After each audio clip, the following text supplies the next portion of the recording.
کیا کربلا کی تپتی ریت پر جہاں پیاس کا پہرا تھا اور تیروں کی بارش ہو رہی تھی، وہاں واقعی سیدنا قاسم کی شادی اور مہندی کی رسم ہوئی تھی؟ یا پھر 7 محرم کو گلی کوچوں میں اٹھائی جانے والی یہ مہندیاں محض ایک افسانہ ہیں؟ اعوذ باللہ من الشیطان الرجیم، بسم اللہ الرحمن الرحیم۔ السلام علیکم ناظرین، محرم الحرام کا چاند نظر آتے ہی، جیسے ہی 7 محرم کی تاریخ قریب آتی ہے، آپ نے اپنے گلی کوچوں، مجالس اور جلوسوں میں ایک خاص منظر دیکھا ہوگا۔ مہندیاں اٹھائی جا رہی ہوتی ہیں، دولہے کے سہرے اور شادی کے گیتوں جیسے بیان ہو رہے ہوتے ہیں، اور اسے منسوب کیا جاتا ہے سیدنا قاسم بن حسن رضی اللہ عنہ کی شادی سے۔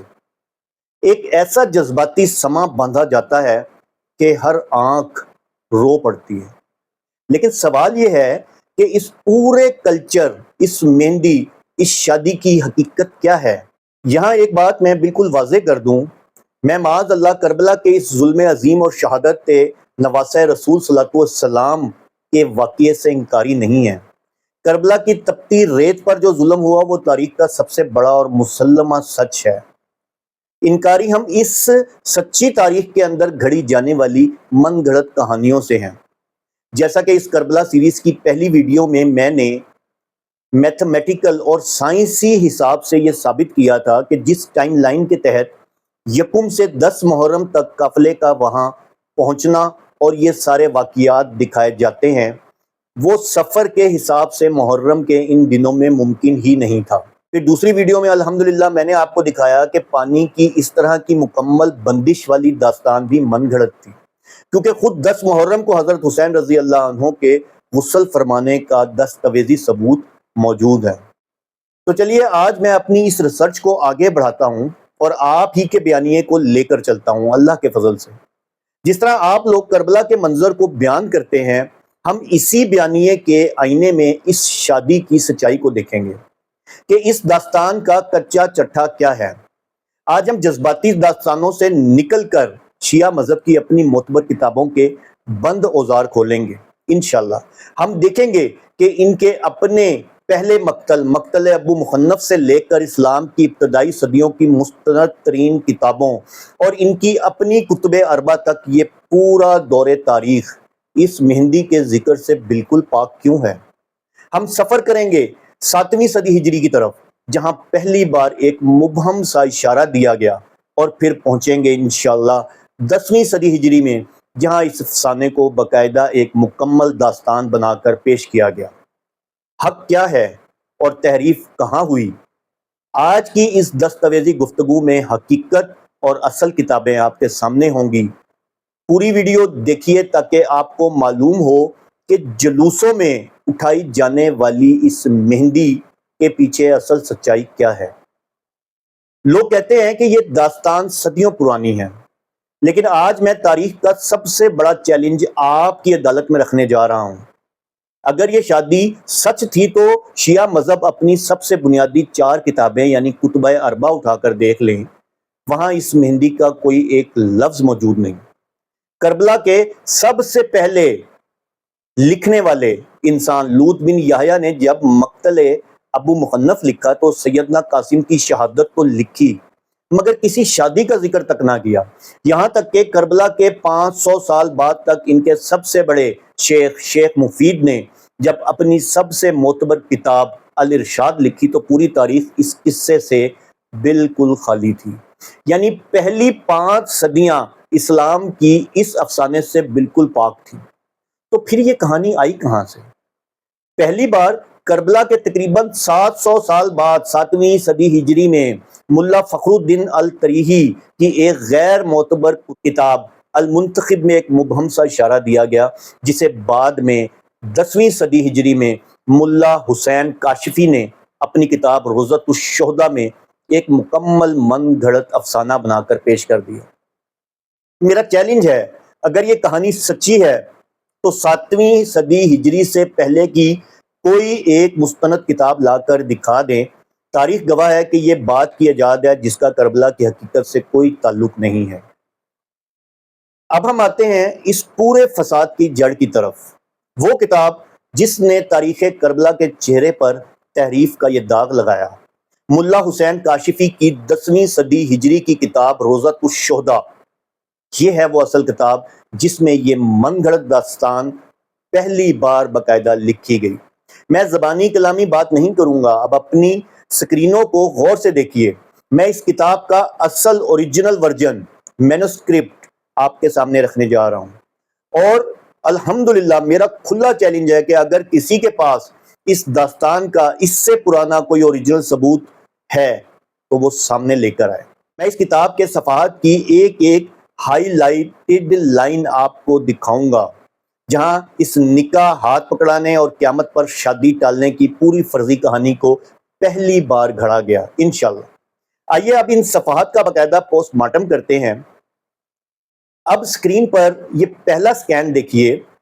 ملا حسین کاشفی اس فرضی داستان کا مڈ باندھتے ہوئے لکھتا ہے، راوی گویت کے چوں قاسم بن حسن علیہم السلام حمزہ وار خود را کے گل بوستان زہرا بود، یعنی راوی کہتا ہے کہ جب باغ زہرا کے پھول قاسم بن حسن نے حضرت حمزہ کی طرح بہادری دکھائی، اور اسی پیرائے میں آگے وہ تانا بانا بنتا ہے، سرو زوجیت بخاک اندو، یعنی انہوں نے اپنی زوجیت یعنی شادی کا سر غم کی خاک میں ملا دیا۔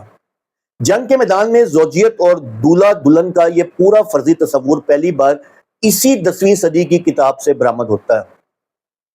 دیکھیے یہاں ملا حسین کاشفی نے تحریف کی تمام حدیں پار کر دی۔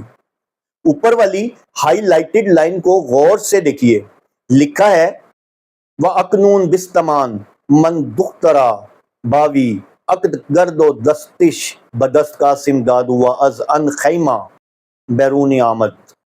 میری فارسی اچھی نہیں ہے لیکن چونکہ یہ پرانا نسخہ ہے اس لیے آپ کو پڑھ کر بتا رہا ہوں تاکہ اگر آپ کو اس میں سمجھ نہ آئے تو آپ اس کا ترجمہ کر لیں۔ اور اسی وقت میری بیٹی کا اس قاسم کے ساتھ عقد یعنی نکاح کر دیا گیا، اس کا ہاتھ قاسم کے ہاتھ میں دیا اور وہ اس خیمے سے باہر آ گئے۔ میدان جنگ میں نکاح بھی پڑھوا دیا اور ہاتھ بھی پکڑا دیا۔ بات یہیں ختم نہیں ہوتی، نیچے والی دوسری ہائی لائٹڈ لائن دیکھیے جہاں یہ فرضی دلہن کہتی ہے، عروس گفت میفر مائک کے عروسی بھی قیامت فنا و فردائی قیامت تیرا کجا جویم، مطلب دلہن نے کہا کہ آپ فرما رہے ہیں کہ شادی اب قیامت پر ٹل گئی، لیکن کل قیامت کے دن میں آپ کو کہاں سے ڈھونڈوں گی۔ یہ ہے وہ اصل جگہ جہاں سے گلی کوچوں میں پڑھی جانے والی یہ دردناک اور فرضی داستانیں کشید کی گئیں۔ یہ ہے وہ 10ویں صدی کا من گھڑت افسانہ جو پبلک کو تاریخ کہہ کر سنایا جا رہا ہے۔ تو ناظرین کرام، یہ ہے وہ اصل حقیقت، وہ بنیادی جڑ جہاں سے آپ کے مذہب کے اندر اس مہندی کا کلچر اور 7 محرم کو گلی کوچوں میں جلوس نکالنے کی یہ پوری روایت شروع ہوئی۔ میں نے اس کتاب کے اصل صفحات سے آپ کو 2 واضح اور ناقابل تردید ثبوت دکھا دیے ہیں کہ یہ پورا قصہ تاریخ اسلام کی پہلی صدیوں میں وجود ہی نہیں رکھتا تھا، بلکہ پہلی بار 10ویں صدی ہجری کی اس کتاب میں گھڑا گیا۔ خیر یہ واقعہ تو اس کتاب میں بہت لمبا چوڑا لکھا گیا ہے، لیکن سچائی کو سمجھنے کے لیے یہ 2 سکینز ہی کافی ہیں الحمدللہ۔ آئیے اب ہم چلتے ہیں اس ویڈیو کے سب سے اہم اور آخری حصے کی طرف۔ ناظرین کرام، اب میں آپ کو تاریخ اسلام کے ابتدائی دور یا 10ویں صدی میں نہیں لے جاؤں گا، اب میں بات کروں گا 20ویں صدی کے سب سے بڑے مراجع شیعہ مذہب کے سب سے معتبر علامہ اور استاد کے اس شاگرد رشید کی، جسے انہوں نے خود حاصل عمر اور پارہ جگر جیسے القابات سے نوازا تھا۔ جی ہاں، میں بات کر رہا ہوں آیت اللہ مرتضیٰ مطہری کی۔ آج میں آپ کے سامنے ان کی سب سے بڑی اور معتبر کتاب رکھنے جا رہا ہوں، جس میں انہوں نے کسی لگی لپٹی کے بغیر کھلم کھلا اس 7 محرم کی مہندی اور شادی کا ایسا ماتم کیا ہے کہ فریق مخالفت یعنی شیعہ مذہب کے مائنڈ سیٹ کی جڑیں ہلا کر رکھ دی ہیں۔ یعنی جن من گھڑت روایات کو آپ لوگ دین اور عقیدہ سمجھ کر جلوسوں میں اٹھائے پھرتے ہیں، خود آپ ہی کی شیعت کے مراجع اور مجتہدین اب ان افسانوں کا جنازہ نکال رہے ہیں۔ آئیے زبانی کلامی گفتگو کو چھوڑیے، اب اپنی اسکرینوں پر آیت اللہ مرتضیٰ مطہری کی اس معتبر کتاب کا صفحہ اور ان کا اپنا اعتراف جرم خود دیکھیے، اور اسی لیے میں نے یہ آپ کو اردو ورژن میں دکھایا ہے۔ تو آپ یہ دیکھیں کہ یہاں انہوں نے واضح لکھا ہے یہ بات کی پیداوار ہے، یہ من گھڑت ہے، یعنی اصل میں اس بک کے اندر انہوں نے انہی تحریفات پہ بات کی ہے جو کہ بعد میں قائم کیے گئے۔ تو میرے بھائیوں اور بہنوں، حق بالکل واضح ہو کر آپ کے سامنے آ چکا ہے۔ ایک طرف تاریخ اسلام کی پہلی 5 صدیوں کا سکوت ہے، کتب اربع کی خاموشی ہے، دوسری طرف 10ویں صدی ہجری سے ملا حسین کاشفی کا قلم سے گھڑا جانے والا افسانہ ہے، اور تیسری طرف 20ویں صدی کے سب سے بڑے آیت اللہ کا یہ واضح انکار کہ یہ من گھڑت ہے، یہ نیا ایجاد کردہ ہے۔ اب فیصلہ آپ کا ہے کہ آپ نے جذباتی داستانوں کے پیچھے چلنا ہے یا کربلا کی سچی تاریخ کا ساتھ دینا ہے، جس کے لیے حضرت حسین رضی اللہ عنہ نے اپنا سب کچھ قربان کر دیا۔ تحریف اور جھوٹ کا لبادہ اوڑھ کر مظلومیت کا ڈھونگ زیادہ دیر نہیں چل سکتا، کیونکہ کتابیں بولتی ہیں اور حق ہمیشہ سامنے آ کر رہتا ہے۔ اگر آپ کو ریسرچ پر مبنی یہ دستاویزی گفتگو پسند آئی ہے اور آپ کربلا کی سچی تاریخ کو عام کرنا چاہتے ہیں تو اس ویڈیو کو لائک کیجئے اور صدقہ جاریہ سمجھ کے شیئر کیجئے، اور ہو سکے تو چینل کو سبسکرائب کر دیجئے گا، کوئی جبر نہیں ہے، اور اپنے دوستوں کے ساتھ ضرور ڈسکس کیجئے۔ اپنی قیمتی رائے کا اظہار کمنٹ سیکشن میں لازمی کیجئے گا۔ اگلی ویڈیو میں انشاءاللہ عز و جل نئے تاریخی سچ کے ساتھ دوبارہ آپ کی خدمت میں حاضر ہوں گا۔ تب تک کے لیے اپنے بھائی سید خرم سلیم جعفری کو اجازت دیجیے۔ والسلام، اللہ حافظ۔